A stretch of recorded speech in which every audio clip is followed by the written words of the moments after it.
people because we rely on a lot of... there's a difference between having a conversation with someone over the phone and a conversation I'm having to you face to face. Like, I respect you enough to be able to like show my face to you and have that dialogue. I can read your emotions. I can see facial cues. I can have a conversation with you today and recognise you tomorrow. I agree. If you were wearing a full face burqa, I wouldn't be able to recognise you tomorrow. I agree. I wouldn't be able to know you so well. So I agree. I was wondering if you really think that the burqa is fit in UK society. Like, should it be? Is it acceptable that we live in a society where some people are allowed to conceal their identity at all times? I think the question can be posed differently. My question is, are women allowed to wear what they desire to wear, what they want to wear? Is the primary question we need to address. Because like, they couldn't be naked, they couldn't wear no clothes because that's against the law. I'm talking about wearing, not taking off. Taking off, there are laws there, of course. Even those laws. They couldn't wear a T-shirt that had child pornography on it, could they? Right. I agree. I agree. Anything that has the potential to put other people's lives in danger, or anything that has the potential to cause harm to the society, should not be allowed. I agree. But do you not think the burqa is harmful to society? No. When did it become harmful? When? I mean, it's a barrier to integration. No, the question is, when did it become harmful? Muslims have been in Britain for the last century. Well, over 100 years. Muslim communities have flourished in Britain for over 100 years, and many of them wore burqa. When did burqa become a problem? Well, I would say from the first day that somebody wore one. No. Where is the evidence for that? Well, bring news reports. Bring the news reports from the 90s. From the 90s. Forget about 1950s or 60s or 30s. I'm saying bring news reports from the 90s where people are making an issue about it. Well, that's because there wasn't many people wearing burqas. But no, now it's that's become not true. Like a bigger issue. In the 90s, there were over 1 million Muslims in Britain. You think and in I the would 90s, say out of there was the same amount of people wearing burqas in Britain as there are today? That's not necessarily, but there was a considerable amount of Muslims. Even if there was less, it still would have been a problem. Because I'm saying there were over 1 million Muslims in the 90s in Britain. Out of those million, I would say few thousand would be wearing burqa. Yeah. Why was it not a problem then? Just because it's only a few thousand, or even if it's one person, if you're concealing your identity at all times, that is a barrier to integration, right? You need to have that. I see your point. My question is, when did this become a problem in Britain? I would say from the moment somebody first put. Where's the evidence for that? Well, I don't know what evidence you would want that would be evidence of someone making noise about it. Oh, we don't like burqas. Well, a lot of people burqa should be banned in Britain. Well, these women should be. It's quite a controversial position to take, and not a lot of people would. It wouldn't be promoted in the media. So we can only talk about it when we find evidence, right? Without evidence, it's all. Well, you can use reason and logic to come to the conclusion. Reason and logic needs substance. Do you agree? Yeah, it does. So I'm talking about substance. Do you not accept the argument that a full face veil covering is That's a completely separate discussion, and I can agree with you there. That to some people, veil can be intimidating. Veil can be unacceptable to some people. To others, it is a religious obligation. The question now is, Britain being a tolerant country, a country that championed liberalism, a country that went through a bloody history in the past 1,000 years, and in the 18th century, philosophers increasingly wrote on liberty and tolerance, tolerating other people's views, and Britain had championed that. That's why hundreds of thousands of people moved into Britain, because of the tolerance and the liberty people enjoyed in Britain. And now that tolerance is slowly fading away in political circles, not among the masses. The masses are still lovely people, beautiful people, tolerant people, generous people. There are politicians and there are uneducated, illiterate, underprivileged people who have a problem with burqa. Either people who are against burqa are highly educated, or those who are not educated at all. The middle class doesn't have a problem. The people in the middle, they don't have a problem. I'm curious to know why you feel like you can speak on behalf of the middle class. Because I know the statistics. I know the statistics. What statistics have you how many people do you think would want the burqa banned? Do you have statistics? I don't have statistics on that. Okay. and until then the assumption is people don't want it banned. No, If people, not necessarily. no, Because, like, not how enough often people. do Wait, people get not the enough. opportunity The to assumption is express? not enough people want it banned. Why is child abuse banned? Why is animal abuse banned? Why is anything else for that matter banned? Which is bad for the society because enough people want it banned, right? Yeah, but right. also what you've got In to Britain, fortunately, that's not the case yet. What you have to acknowledge is that politicians will put through policy that they know will make them look good, and if they suggest or put on the table a policy like what they've done in France, and they say, should we ban full face veil coverings, that would be very controversial, and it wouldn't be strategically advantageous to put forward that policy as a politician. Okay. Therefore, it's Would not you something argue? that's likely to go Would on you the argue the same thing for someone who has tattoos all over his face? Tattoos. This, you can't see the face. It's like dark where it's all green black, but- on the face, like Maori people. But I mean, I can still see their facial expressions. No, and you stuff, can't. And I can Not in recognize- What about dark sunglasses? Yeah, The gentleman here, I can't see what he feels towards me. yeah, but I could can't still, see him. if I saw him today, you can had a see- conversation- That's you, but a lot of people wouldn't. Just Okay. like, again, No, with, no. with a person with the Come on, face let's veil. be No, reasonable, I'll be reasonable. A person with the face veil, you can see the eyes, right? Can you see Not the eyes? always. Some people have the veil. Okay, the I'm veil. talking about the ones with the face veil, yeah? Yeah, but even if it's just can see the eyes. I won't necessarily remember something. No, just fine, from fine. the You eyes. don't feel comfortable with it. That's your personal Well, opinion. I'm not saying that I don't feel comfortable with it. I'm just saying that is a barrier to integration, isn't it? No, it's not. It's not. It is a barrier possibly to assimilation, but not integration. Women with niqab, with burqa, or even the veil have been integrated in Britain in all walks of life. There are teachers, there are people working in the administration of this country, there are people who are, doing a number of different jobs. Now it has become a problem. Since 2001, after September the 11th, since 9/11, young men like you have been heavily influenced by media campaign against vulnerable women who are actually being attacked by racist, thuggish, unfortunate individuals who are taking their frustration out by attacking these women. Yeah. Right? I mean, And these women are exercising their right in a free society to wear what they like to wear, so long as they do not impinge upon someone else's freedom or they do not impinge upon someone else's well-being. So a woman wearing burqa, how is she harming you? Well, I would say that she's basically not offering me the same level of respect that I'm offering her. That's your opinion. Because That to others, that's not the case. So because it's your opinion. But essentially, I know it's religiously motivated. Yes. But she's like saying that there is what's the justification for wearing the burqa? Like, let me know what the justification. It's completely irrelevant to our discussion. No, but like it is because somebody's intentions for why they behave is the way They wear do. it for religious reasons, Yeah, but what is the religious reason? to cover your beauty. To cover your beauty. Yeah, women Why should would cover they- their beauty so that they are protected But what would they need to be protected from? from a number of different threats. Yeah. but For the example, I'll give assumption you an is that example. I'm a threat, but, so I'm not I'll give you an afforded the example. right to In be able to- Scotland, once upon a time, not very long ago, a campaign was being run that women should not go out on weekends dressed revealingly. Yeah. Dressed revealingly. Why? Because they get attacked increasingly by men who are out to have a party, right? Yeah. This is a fact. This is a fact. And the same logic is applied by, if you want the logic behind it, human logic, that's the logic. That the purpose of covering is protection, right? Okay. But here's an interesting thing to consider. Do you think Muslim Sorry? Modesty, protection, piety. Was it for assimilation or was it for modesty? Assimilation is not the question we're discussing here.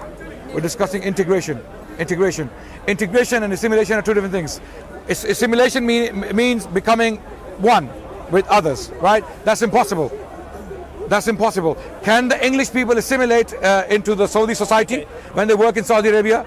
Can they be expected to become Saudis? No, that would be unfair. No, but is there no such thing as integration without becoming the other person?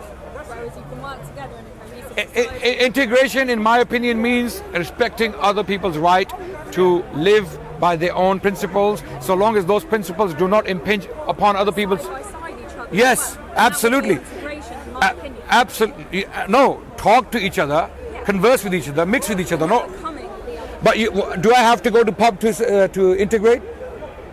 Do I have to go and sit and have a pint to integrate? No. I can have a chat with John or Tom or Gary. I can have a chat with them. I can talk to them. I can talk about. Practicing your religion for free in a country which is not necessarily your religion. That would be, a comfortable level of integration. And what is that? What do you mean? Being able to practice your religion? Practice in a free country. Yes, and this is what I'm arguing for, that everyone should be allowed. Sorry? Are we not already allowed to practice our religion? Yes, but some people are arguing that some people should not be allowed to practice their religion, i.e. Muslims. Muslims cannot be allowed to practice their religion. No, the argument was that I'm suggesting that a lot of people have a problem with full face veil coverings for a number of different reasons. The argument that Adnan is suggesting is that it's religiously motivated, and the religious motivations is that it protects them from threats. Is that correct? It is simply the logic behind it as a Muslim, is God commands it, we obey. Okay. Muslims believe in God. Yeah. They're not a godless people. They believe God exists, and they have a firm conviction that God exists. It is God who made the universe. Therefore, He deserves our obedience for creating the universe and putting us here. Now that, so when God commands X, Y, or Z, we obey, because that's God. We can't say, no God, we're not going to obey. Right? We obey. God tells us, cover your beauties. Oh, believing women, cover your beauties. Right? Oh, believing men, lower your gazes. Do not gaze upon women with lust. Do not. That's what the Quran commands. What's wrong with that? And What's wrong with that? Why would men need to lower their gaze, and why would women need to cover their beauty? Because God commands it. But God uses reasoning and justification. He uses logic and reasoning. For us Muslims, that's enough. But if you want to understand the wisdom behind it, what may be the wisdom, my mind tells me that when people look, men are visual. Most customers for porn are men. Pornography is the biggest selling item on the net.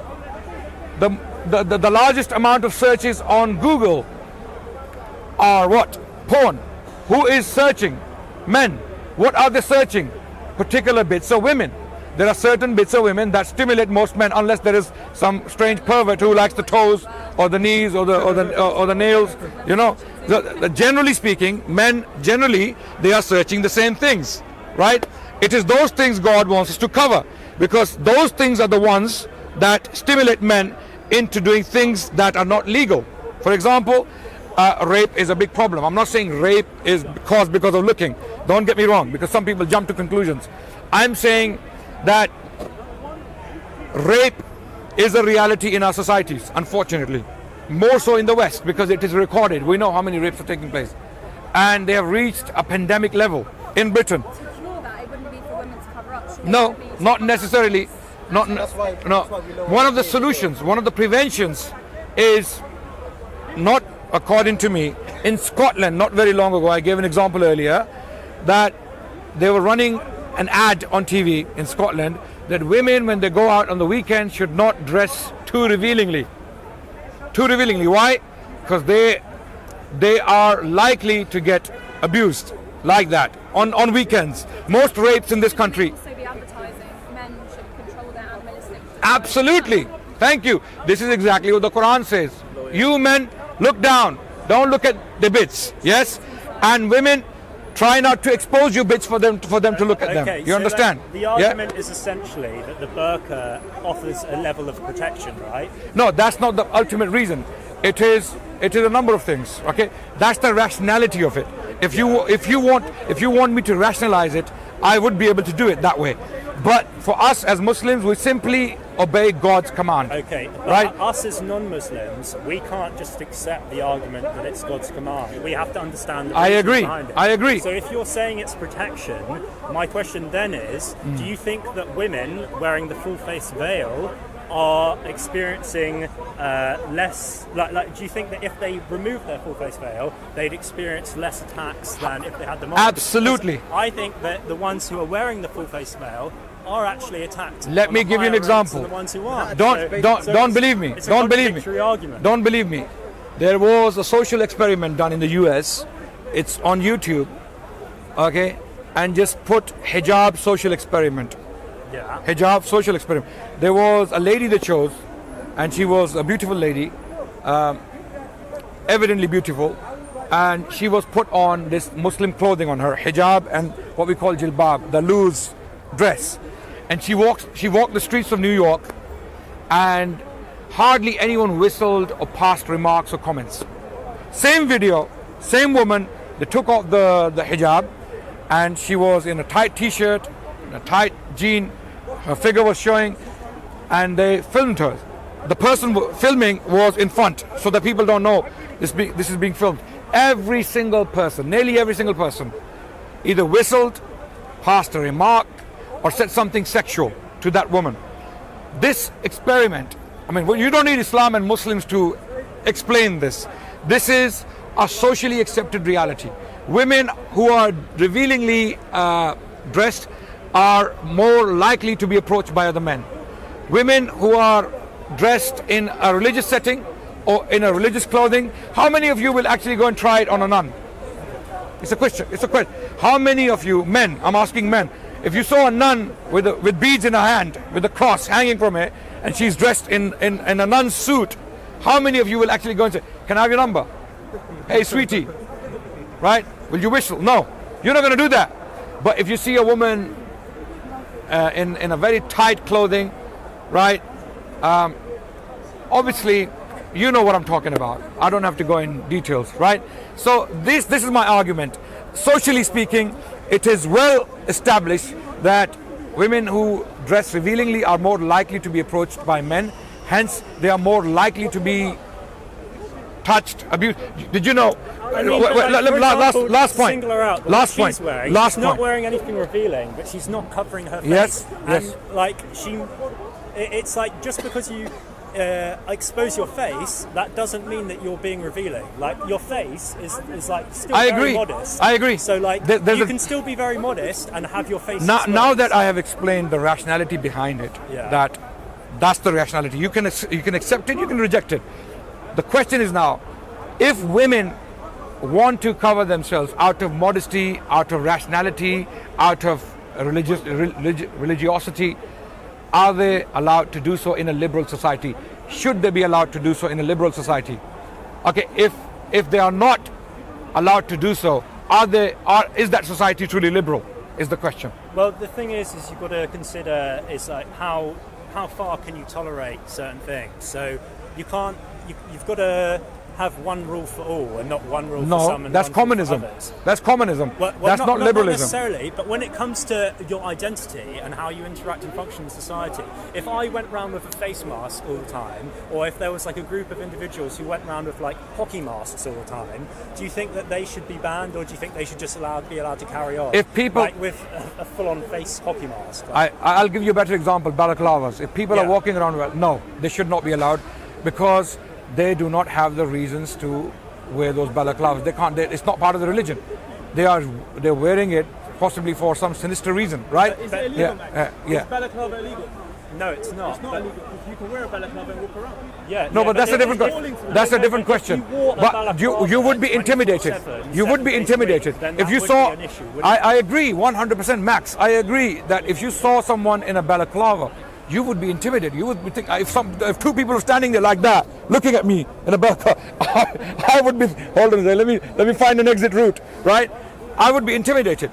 But with religious women, like Jewish women, Muslim women, and Christian women, those who want to dress out of modesty, some go to extremes, potentially, possibly, they want to cover their faces. Let them do it. It's their choice. They live in a liberal. If they're not complying with the law, then I have a problem. If the bus driver asks a woman to lift her veil so that he can see her, she should do it. At the airport, she has to do it. At the bank, she has to do it. A police officer or in the court, she's asked to lift her veil and identify herself. She has to do it. But otherwise, if she wants to hide her face and she wants to do it out of religiosity, then she should be allowed to do it as Jewish women do, as Christian women do. What's the problem? This is what makes... Yeah, they do. Can I now come and say, I don't like your covering of the hair? Get rid of it. I don't like the way you dressed. I don't, you know, those Jewish rabbis walking around in Stamford Hill with big, chunky hats. You know. It's just, I think the reason, the difference is that it's not covering their face, which is usually a mark. Yeah. I understand. I agree. I agree. I agree. There are two questions there. Number one, if they want to do it out of religiosity, does the law allow them to do so? And should they be allowed to do so? Number one. Number two, when did this become a problem? It's very important. It is very relevant to this question. This was not a problem in the 90s.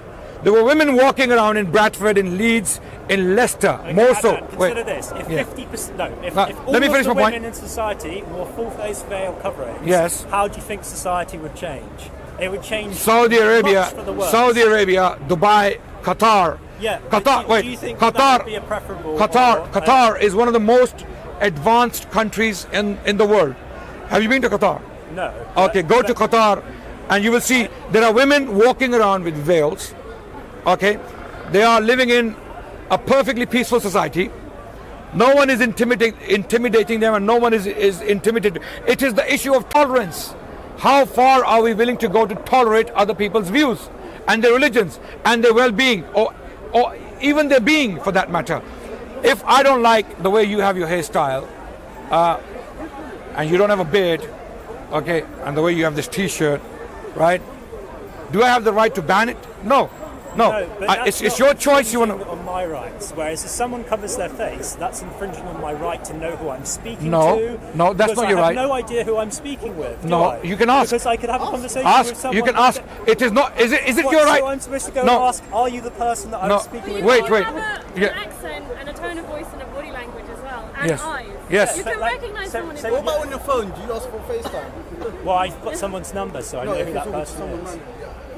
No, look, he's making a valid point. I agree with his grievances. He's saying that I don't know who's talking on the other side.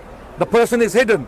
And I agree with that. That it's not a comfortable. I wouldn't be able to establish the same relationship as a friend with someone if I never knew what they looked like. Yeah. The point is, I agree with that. However, your uncomfort with her choice of dress is not her problem. She has the right to dress the way she wants to dress. You don't have the right to know everything about her, do you? Do you wait? I'm afforded the right to know who I'm speaking Do you have the right to know the size of her breasts? That's completely different. Okay. Do you have the right? Do you have the right to see her teeth? The size? Not necessarily, no. Okay. Do you have the right to see your lips? That I want to see your lips. No, like, I can't Okay. command So someone. game over. So game over. No. That's the discussion over. Because it's her right to show what she wants to show and to hide what she wants to hide. It's her right. The fact that you are uncomfortable with it and you don't like the way she's hiding her face is your problem. It's not her problem. You don't have the right to see her face. If she doesn't want to show it, it's not your right to see her face. Just stop talking to her, Max. Seriously. Yeah, and if you It's a shame though, because I would like to talk to people who are wearing full face veils. no one is stopping. I'm stopping you. It's Yeah. you who feels uncomfortable. is what No, you're saying. because if I did approach someone, They wouldn't and be, if you want them to take the veil off, then you wouldn't be talking to them with a full face veil on. But we're saying that's we're saying that's your feelings, not hers. Well, it's both. It's her freedom to and I know what she wanted to get to know that. Listen, the point I'm making, it's a very simple point. How far does my right go in a discussion with another person? When I'm interacting with another person, can I touch that person? No. Can I ask that person to take the clothes off? I can, but it is that person's choice whether that person wants to reveal or not. If the person wants to hide, yeah. That's a massive gap. We know that humans are visual, like you said. That's what No, I mean, if she was passing We're having two discussions here. Anyway. Yeah. But like, obviously we're making eye contact, we're Yeah. touching each other's reactions. Your whole we're looking at facial the expression. muscles. It's how you. I think I would make an argument of how you interrelate within society as a whole is highly dependent upon being able to understand people's facial expressions. I agree. It's a total Look, barrier to I agree with you that it's an issue of culture. British culture is not accustomed to, or most British people have not spoken to a veiled Have woman. you spoken to anyone in a veil ever? No, not really. We can organize that today. You lived in Libya, yeah? We can organize that today, and we can organize that today. It's not a problem. You have, yeah? Have they ever answered you incorrectly or anything strange? No, that's not the issue. They are talking about something different. They're saying, they're saying the fact that she's covered is a barrier. Yeah. And I agree. I agree. And it is meant to be a barrier. Right. It is meant to be a barrier. It is meant to be a barrier because these women who choose to dress like this, they have themselves put up this barrier because they believe that that barrier protects them. Yep. It preserves their modesty. Yep. It preserves their piety, and it's their choice. It's their freedom. They want to do it, let them do it. So long as they are not impinging upon someone else's right, we don't have a problem with that. This is how it should be. That's a civilized society where you have colorful people from different cultures, different societies. What makes Britain great? I believe Britain is great is because of its colors, is because of its United Colors of Benetton. You remember that make? Huh? What's that? Those of you. There was a clothing make called United Colors of Benetton. By the way, So that was a joke, by the way. You didn't get it. Scary Okay. seeing a woman in Yeah, burqa. that. It's So, very scary for children to see a woman wearing one of those burqa things. then explain to your It's children. frightening. No, explain to your children. Educate the children. That lady is as human as you are, or your mom or your sister is. You need to respect her freedom. We need to educate. For example, when some European women are dressed revealingly in Dubai or in Qatar, okay, parents should explain to their children that these people are from a different culture. They don't dress like us. They're not covered like us. They have their culture. Let them have their culture, right? Okay. Likewise, in Britain, when people come here as guests, you know how much money the Khalijis, the Gulf people, bring to Britain every summer? You know, all of these women in these Phantoms and these Lamborghinis and I don't know what kind of cars they be driving near Knightsbridge. They bring millions of pounds into this country to spend, and they are in veils. Do you think they're oppressed? Ask the husband. He will start crying. He goes, I am oppressed. What are you talking about? She's using my credit card left, right and center. She's doing shopping in Harrods. And you think she's oppressed? She's not oppressed. She wants to be like that, and that's her choice. In Britain, there is a wind of intolerance blowing, unfortunately. It is well funded and it is well sustained. It is well oiled by certain people who don't want harmony in Britain. It only became a problem after September the 11th. It was never a problem. Veil was never a problem in Britain before the year 2000. I can tell you for a fact. Thousands of women used to wear veil in Britain before the year 2000. No articles on them. No pressure on them, no attacks on them. Now suddenly attacks on veiled women. And cowards, they would never attack a man. They would go to a woman, they would wait when no one's around, they're going to go and punch and slap her and pull her veil. People are doing that. No.